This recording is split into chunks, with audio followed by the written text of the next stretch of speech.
모두의 체형 톡톡 구독, 좋아요, 알림 설정 부탁드려요.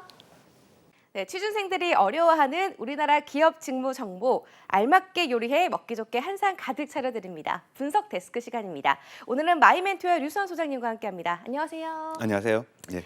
네, 쌤, 은행권 취업하면 우리 뱅쌤이잖아요. 아, 그렇습니까? 네, 항상 취준생들에게 많은 정보를 주고 계신데요. 오늘은 어떤 주제일까요? 오늘 우리 취준생분들이 많이 또 궁금해하는 것 네. 중에 하나가 실제로 은행 취업하고 나면 계속 공부를 이제 하기도 해야 되고 그런 상황인데 취준생으로서 공부해야 될 것도 있고 네. 은행은 이제 취업하고 나서 공부해야 될 것도 있는데 공부해야 될 것들 중에 이제 금융과 관련된 자격증 쪽이 좀 있습니다. 네. 그래서 그 자격증 쪽이 어떻게 구성이 되어 있는지 개인금융, 기업금융, 외환별로 자격증이 어떻게 구성되어 있는지 취준생일 때는 어떤 거를 공부하면 좋을지 또 현직자가 되면 어떤 공부를 해야 되는지 그런 부분을 한번 보고 그런 부분에 대해서 이제 궁금한 거를 좀 해결해 볼까 합니다. 네, 은행원분들은 현직이 되고 나서도 공부를 많이 해야 되는 직업이라고 항상 우리 뱅쌤께서 말씀해 주시잖아요. 그럼 먼저 이 금융 자격증들 어떤 것들이 있는지 개괄적으로 소개해 주실까요? 맞습니다. 이 공부하기 네. 싫어가지고 이제 학교 졸업하고 취업을 한 건데 그러니까요. 대부분의 우리 사회인들이 그렇게 생각을 뭐 공유할 거라고 생각을 합니다. 네. 공부가 끝이 아니고 네. 학교 졸업하면 이제 공부가 끝이 아니고 사회인이 되면 계속 공부를 해야 된다라고 하는 게 그게 이제 많은 분들이 공감을 하실 거라고 생각하는데 은행원들도 마찬가지입니다. 네.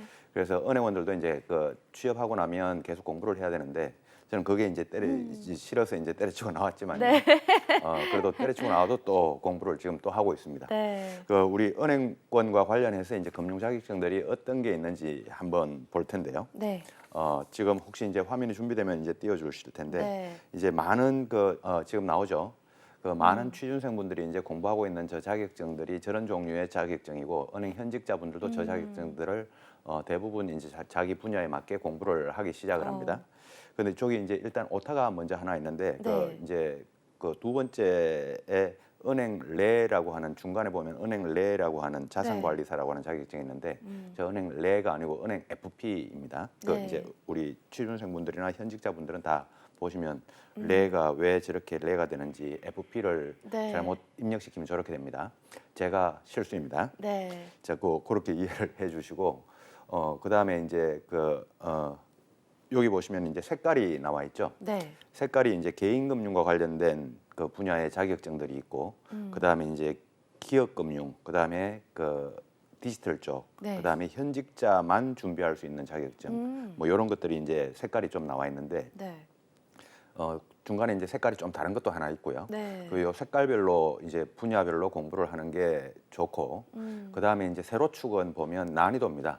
네. 난이도는 뭐냐면 난이도의 아래쪽은 난이도가 좀 낮은 자격증들이고 위로 올라갈수록 난이도가 높아지는 그런 자격증들이라 난이도가 이제 자기 수준에 맞게 내가 어느 정도 난이도부터 시작을 해야 될 것인가라고 하는 그런 부분을 좀 고민을 하면서 현직자도 그렇고 우리 취준생들도 그렇고 그 자기 난이도, 자기 수준에 맞게 공부를 하는 게 그게 맞겠죠. 네. 그래서 이런 분야의 자격증들을 이제 그 현직자분들도 대부분 많이 공부를 하시고 물론 요게 또 다가 아닙니다. 네. 요거 말고도 다른 자격증들이 있으니까 취준생분들도 금융 자격증에 대해서 항상 질문들을 많이 하는데 저 표를 하나 그냥 화면 캡처를 하나 떠놓으시고 네.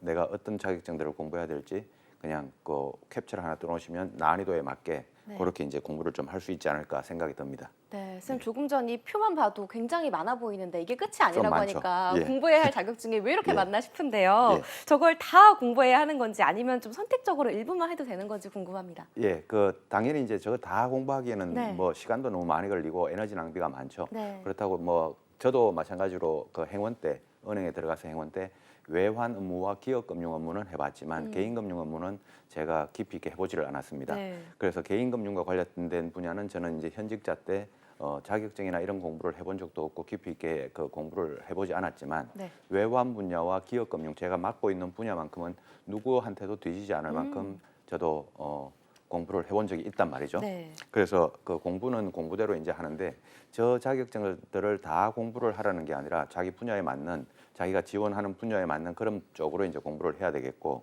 현직자들은 또 실제로 저 공부 이외에 네. 지금 화면에 나오는 저 자격증들 이외에도 뭐 세무사를 공부하시는 분도 있고요.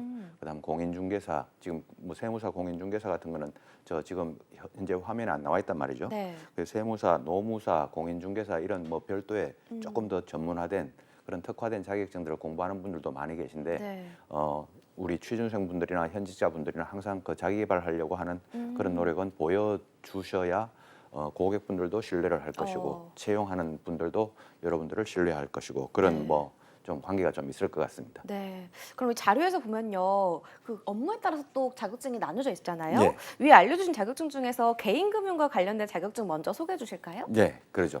그 화면을 다시 이제 한번 띄워보면 네. 그 이제 어떤 그 개인금융과 관련된 자격증이 저 화면에서 짙은 회색으로 표시가 되어 있습니다. 네. 그 이제 제일 밑에 보면 그 펀드 투자 권유 대행인이라고 하는 자격증이 있고 바로 옆에 정권 투자 권유 대행인이라고 하는 자격증이 있죠. 네. 그 요 정도 수준의 자격증이 가장 난이도가 낮은 자격증, 물론 저거보다 한 단계 더 낮은 자격증으로는 은행 텔러라고 하는 자격증도 있습니다. 네. 근데 은행 텔러라고 하는 자격증은 이제 대졸 수준의 그 취준생 분들이 공부하기보다는 네. 고등학교 특성화 고등학교 학생들이 주로 많이 아. 그 공부하는 자격증이니까 네. 제가 은행 텔러라고 하는 자격증은 일단 그 좀 빼놓았고요. 그 이제 바로 위에 난이도를 보면 짙은 주황색인가요? 저 뭐 펀드 투자 금융 권유 자문 인력이라고 하는 자문 인력 쪽이 짙은 주황색으로 네. 3개가 나와 있습니다. 요 자격증들은 전부 다 이제 현직자들만 공부를 하고 자격증을 취득할 수 있습니다. 네. 그래서 이제 아래쪽에 있는 짙은 회색의 자격증은 취준생분들도 공부를 할 수 있는 자격증이고 바로 위에 있는 자문 인력이라고 하는 자격증은 현직자, 은행 그 재직자들만 공부할 수 있는 자격증이니 네. 취준생분들은 이제 저 자격증을 혹시 공부하고 싶어도 공부할 수가 없겠죠. 어. 그래서 이제 그거는 이제 취업하고 나서 그때 이제 공부를 해서 관심 있는 분야에 대해서 공부를 하시고 네. 그 이제 그보다 한 단계 위로 이제 올라가면 난이도가 네. 이제 높아진다는 의미겠죠. 그러면 이제 은행 FP라고 하는 자격증, 자산관리사입니다. 네. 자산관리사 위에는 또 AFPK, 그 위에는 CFP라고 하는 이런 자격증들이 이제 줄줄이 기다리고 있죠. 네. 그래서 이제 그 AFPK, CFP 같은 자격증을 취준생분들이 취득하는 경우도 있습니다. 네. 근데 이제 현직자분들도 취득하는 경우도 있고, 근데 취준생분들도 이제 저 정도까지 다 취득해야 됩니까?라고 하면 그건 네. 절대로 그렇지가 않고, 네. 자기 능력에 맞게, 자기 그 수준에 맞게, 네. 나는 개인금융 쪽으로 지원하겠다라고 하면 저 중에 자기 수준에 맞는 자격증으로 1개 내지 2개 정도를 취득하면 좋겠고, 네. 그 살짝 오른쪽으로 가보면 외환 전문역 1종이라고 하는 자격증도 짙은 회색으로 표시가 되어 있습니다. 네. 외환 전문역 1종, 2종을 공부를 하시는 분들은 외환 전문역 1종은 주로 이제 개인금융과 관련된 외환 거래 자격증이고 네. 외환 전문역 2종은 기업금융과 관련된 외환 거래 자격증이니 그 외환 전문역 1종도 이제 개인금융에 포함시켜서 제가 짙은 회색으로 표시를 해놨는데 네. 난이도 수준은 이제 제가 지금 현재 있는 저 수준이 조금이라도 미세하게 높은지 낮은지 한번 보시고 네. 외환 전문역 1종은 조금 은행 낮네요. FP보다 조금 네. 낮은 그 정도 수준이니까 네. 제가 저거를 가장 이제 뭐 물론 저거하고 정확하게 일치하진 않겠습니다만은 네. 그 공부하는 분들의 수준에 따라 조금씩 달라질 수 있겠습니다만 제가 평균적으로 저렇게 이제 표시를 해놓았으니 네. 여러분들이 난이도에 맞게 그렇게 공부를 해보시고 대부분 대졸 취업 준비생 분들 네. 이런 분들은 어느 정도 수준이냐면 네. 그 은행 FP와 그다음에 네. 외환 전문역 1종 AFPK 요 정도 난이도 수준에서 1개 내지 2개 정도를 취득하는 그 정도 네. 수준이 가장 대표적인 그 취준생 분들의 수준입니다. 네. 난이도에 따라서 자기 어디에 분야 지원하고 싶은 분야에 따라서 한두 개 정도 따면 된다라고 네, 말씀을 예, 주셨는데요. 현직자들만 좀 공부할 수 있는 자격증도 눈에 보였습니다. 이런 경우는 좀 이제 그런 자격 요건에 경력 사항이 좀 필요한 요건들인가요? 공부를 할 수 있는 자격이 네. 은행에 재직하고 있는 재직자만 이제 응시를 할 수 있습니다. 아. 그 응시를 할 수 있는 게 그렇고 그 네. 자문 인력이라고 하는 거는 취준생분들이 공부할 필요가 없는 자격증이라서 실제로 이제 그 권유하고 네. 이제 자문하고 하는 자문 역할을 하는 건데 네.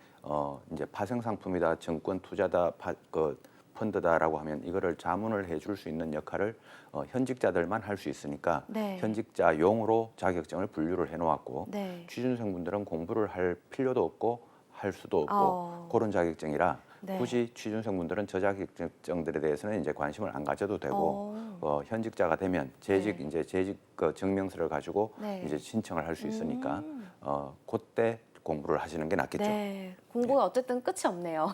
네. 다음은 기업금융 분야 맞습니다. 자격증에 네. 대해서도 설명을 해주실까요? 네. 기업금융도 이제 네. 자격증들이 좀 있는데요. 그 이제 개인금융 쪽이 자격증 종류가 조금 더 많아 보일 겁니다. 기업금융과 관련된 거는 저기 이제 순수하게 좀 파란색으로 표시해놨죠. 네. 파란색으로 표시해놨는데 기업금융과 관련된 거는 좀 특징이 뭐냐면 이제 난이도가 좀 낮은 쪽 자격증이 없다는 겁니다. 그래서 어느 정도 중급 이상 그러네요. 다 있죠. 위에 위치해 있네요. 예. 네. 그래서 기업금융 중에서도 이제 가장 쉬운 걸 찾아보면 일단 네. 외환 전문역 2종이라고 하는 자격증이 있습니다. 네. 그 외환 전문역 1종하고 2종하고 제가 아까 설명드릴 때 외환 전문역 1종은 개인금융과 관련된 외환 거래, 그리고 외환 전문역 2종은 기업금융과 관련된 외환 거래 이렇게 네. 이제 설명을 드렸었는데 조금 더 예시를 들면 외환 전문역 1종이 개인금융과 관련된 거다 그러면 우리가 개인이 은행에 가서 미국에 있는 누구 개인에게 송금을 한다 뭐 이런 거 할 때 우리가 그 우리 해외 자본의 유출과 이런 거 관련해서 네. 하루에 보낼 수 있는 한도, 1인당 보낼 수 있는 달러의 한도, 이런 한도가 다 법으로 정해져 있습니다. 그래서 이렇게 개인과 관련된 송금 거래라든가 해외로부터 들어오는 그 자금을 그 수취를 할 때 이럴 때 얼마까지 우리가 받을 수 있고 얼마 이상이 되면 뭐 국세청이라든가 한국은행이라든가 이렇게 보고를 해야 되는 그런 기준들이 다 네. 정해져 있는데 그런 기준들을 다루는 게 외환 전문역 1종이라는 자격증이고 외환 전문역 2종이라고 하는 건 기업금융과 관련됐다고 이야기를 했는데 그게 이제 수출입과 관련해서 신용장을 개설하고 뭐 BL을 하고 수출한 매입을 하고 뭐 신용장 결제를 하고 수출 대금을 입금을 받고 하는 이런 거래를 그 이제 규정으로 외국환 거래법과 대무역법에 따라서 네. 규정해 놓은 그 자격증 이 외환 전문역 2종이라는 자격증입니다. 네. 그래서 외환 전문역은 1종과 2종 나누어서 개인금융, 기업금융 이렇게 나누어져 있고 그 위에 이제 그 신용분석사, 여신심사역, FRM, CFA, 그다음 CDCS 이런 종류가 그 다 기업금융과 관련된 자격증인데 네. 그 외환 전문역 2종을 이제 영어 버전으로 시험을 보는 게 CDCS라는 자격증입니다. 그다음에 이제 그 순수하게 기업 대출과 관련해서는 취준생분들이 공부하기에 가장 이제 그 보편적인 게 신용분석사라고 하는 자격증이 바로 옆에 있는 여신심사역보다 살짝 아래쪽에 있죠. 네. 그래서 신용분석사라는 자격증도 취준생분들이 공부를 많이 하고 실제로 현직자분들도 공부를 많이 합니다. 그리고 이제 바로 왼쪽에 있는 여신심사역이라고 하는 자격증은 현직자분들이 대부분 많이 하고 취준생분들도 한 뭐 특별한 경우에 있어가지고 여신심사역이라는 자격증을 따는 경우도 제가 봤는데 네. 여신심사역은 그냥 현직자용 자격증이다 이렇게 생각을 하고 여신심사역은 취준생분들이 따기 어렵고요. 그다음에 취준생분들이 이제 딸 수 있는 자격증은 주로 외환 전문역 2종과 신용분석사 수준. 그러니까 난이도가 이제 아래쪽에서 위쪽으로 올라가면서 저 정도 수준을 이제 취준생분들이 많이 공부를 하고 그 위쪽에 가면 이제 CFA, FRM, 뭐 CDCS라고 하는 영어로 적혀져 있는 네. 이런 자격증들이 있죠. 이런 자격증들은 굳이 취준생분들이 공부하지 않아도 되는 자격증들인데 그럼에도 불구하고 조금 더 전문성을 높이고 싶다라고 네. 하는 학생들, 취준생분들은 공부하는 분들도 저는 꽤나 봤습니다. 그래서 뭐 취득을 하면 이제 취업 시에 가점도 받을 수 있고 뭐 조금 더 서류 전형의 우대를 받을 수 있으니 네. 취득을 하는 건 괜찮은데 지금 이제 FRM과 CFA, CDCS, CFP라고 하는 제일 위쪽에 영어로 적혀 있는 저 자격증들의 난이도가 거의 비슷한 레벨에 있지 않습니까? 네. 저 자격증들은 하루에 보통 한 6시간 정도 내외씩 네. 공부를 한다면 어. 한 6개월 정도를 잡아야 되는 그 정도 난이도 수준의 공부니까 네. 취준생분들이 저 자격증을 공부할 것인지 저 자격증 이외에 다른 스펙을 쌓을 것인지 그 시간에 다른 스펙을 쌓는 게 더 유리할지 그거를 이제 기회 비용을 비교를 해가지고 어느 쪽이 더 효율성이 높을 것인지 네. 그걸 반드시 비교를 하고 시간을 투자하는 게 그게 이제 합리적인 의사결정이겠죠. 네. 그래서 무조건 자격증을 딴다고 좋은 게 아니라 그 시간에 다른 거를 공부할 수 있는 시간이 있다. 그 다른 거를 공부해서 더 좋은 효과를 낼 수 있는 게 있다면 당연히 그쪽을 해야 되겠죠.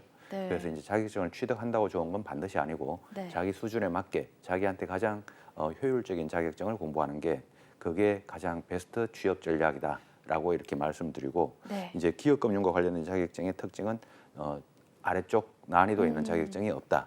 이게 이제 좀 그러니까요. 특징이죠. 네. 그래서 그런지 기업금융 관련된 자격증의 수가요. 네. 개인금융 관련된 자격증보다 조금 적은 편인데요.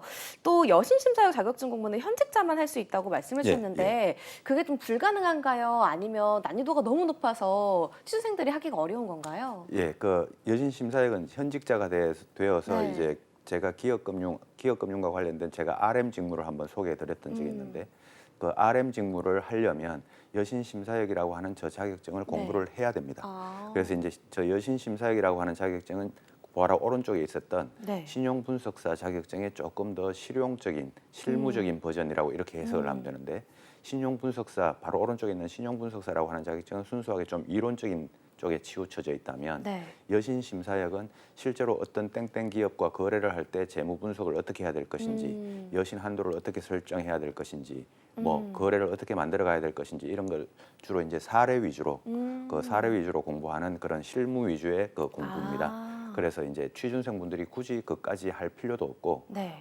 취준생분들은 그냥 이론적인 공부까지만 좀 해놓으면 네. 될 것 같아서 네. 제가 이제 신용분석사 자격증을 이제 소개를 해드리고 아. 말씀을 드렸고 여신심사역은 이제 실제로 은행에서 RM으로 성장해가기 위해서는 네. 그런 사례도 공부를 해야 되고 그런 사례를 미리 이제 좀 공부를 해놓아야 되기 때문에 그 현직자들에게 딱 맞는 자격증이다 네. 이렇게 이제 생각을 하시고 공부를 하시면 좋을 것 같습니다. 네. 그럼 실제로 이 취준생분들은 공부할 자격증이 좀 한정되어 있는 편이겠네요. 맞습니다. 네. 그렇죠. 딱 이제 정해져 있어서 취준생분들이 기업금융을 하고 싶다 그러면 대부분 먼저 도전하는 게 그 신용분석사 아니면 외환 전문역 2종 뭐 있고 그다음에 이제 아까 개인금융과 관련된 자격증들은 은행 FP, 그다음에 외환 전문역 1종, AFPK, 그다음에 아까 제일 아래쪽에 있는 이제 구원유 대행인 네. 그 구원유 대행인이라고 하는 그 자격증은 그래도 난이도가 좀 가장 낮은 자격증이니까 네. 금융에 대해서 이제 첫 스타트를 할 때 금융 자격증이 어느 정도로 뭐 공부를 해야 되는가를 스타트할 때 한번 네. 테스트용으로 한번 시험 봐보는 것도 괜찮을 것 같습니다. 네. 그런데 쌤, 이 중간에 있는 투자 자산 운용사라는 자격증이 있는데요. 예. 지금 이 자격증만 색깔이 초록색으로 조금 다르거든요. 예. 어떤 자격증인지 설명해 주실까요? 예, 그 이 투자자산 네. 운용사라고 하는 자격증은 그 왼쪽에 그 바로 아래쪽에 이제 은행 FP라고 하는 자격증을 제가 네. 아까 설명을 해드렸는데요. 그 은행 FP라고 하는 자격증을 자산관리사라고 이렇게 제가 설명을 해드렸었는데 네. 투자자산 운용사는 과거에 은행 FP가 아니고 증권 FP라고 하는 자격증이었습니다. 네. 그래서 은행, 증권, 보험 쪽에 각각 FP라고 하는 그 자격증들이 하나씩 있었는데 은행 FP가 왼쪽에 있는 그 짙은 회색이 나오는 자격증이고 네. 증권 FP가 지금 초록색으로 나오는 투자자산 운용사라고 하는 자격증인데요. 네. 지금 과거에는 저 투자자산 운용사가 증권회사에서만 그 효용이 있었습니다. 증권회사에서는 저 자격증을 취득하고 있으면 이제 그 취업 시에 가점을 줄 수도 있는데 네. 그 증권회사별로 다르겠지만요. 네. 근데 저게 이제 증권회사에서만 있었는데 지금 현재는 이제 펀드라든가 증권회사의 CMA 계좌라든가 이런 것들도 은행에서도 취급을 한단 말이죠.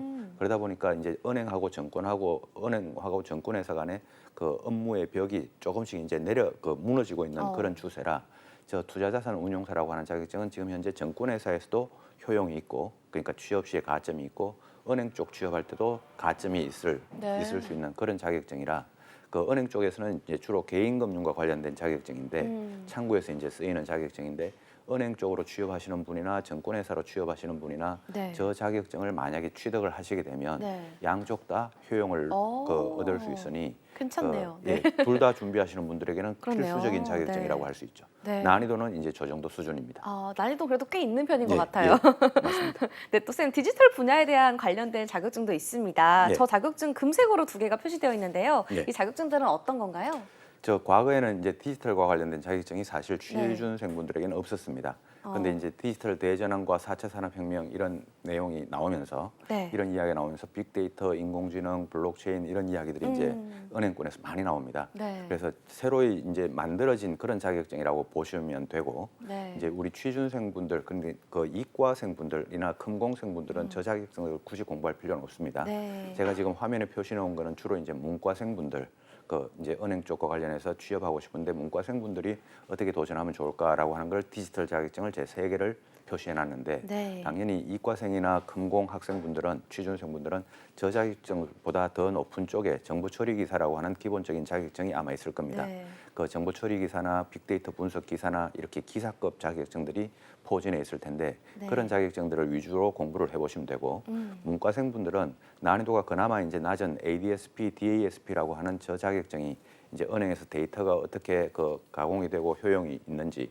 뭐 가공이 되고 그 효용적으로 활용되어질 수 네. 있는지 그런 것들을 이제 가장 기본적으로 이제 학습해보고 정보를 터득하는 과정이 ADSP, DASP라고 하는 저 자격증인데 네. 저 자격증을 문과생이 그래도 따면 은행권에서 가점을 주는 은행들이 좀 있습니다. 그래서 저 자격증을 이제 구원유를 해보고 네. 저 자격증들 중에 한 개 정도 따고 나면 SQLD라고 하는 자격증이 네. 있습니다. 저 위에는 SQLP라고 하는 자격증이 또 있는데 그건 제가 표시해 놓지 않았습니다. 그건 이제 SQLP는 우리 문과생이 따기에는 좀 어려울 것 같고 SQLD 정도까지는 문과생 수준에서 취득해도 괜찮을 자격증인 것 같아서 네. 3개 정도를 제가 표시해 놓았습니다. 네, 쌤 이렇게 표 하나로 오늘 네. 방송을 계속 할 만큼 우리 은행권 취준생들이 공부할 게 정말 많아 보이는데요. 아, 그렇죠. 쌤 말씀대로 좀 능력에 맞게 한두 개 정도 선택적으로 전략적으로 따면 좋을 것 같다라고 말씀해 주셨으니까요. 네. 용기 잃지 않고 맞습니다. 끊임없이 달리셨으면 좋겠습니다. 지금까지 마이벤트의 류선 소장님과 함께했습니다. 고맙습니다. 고맙습니다.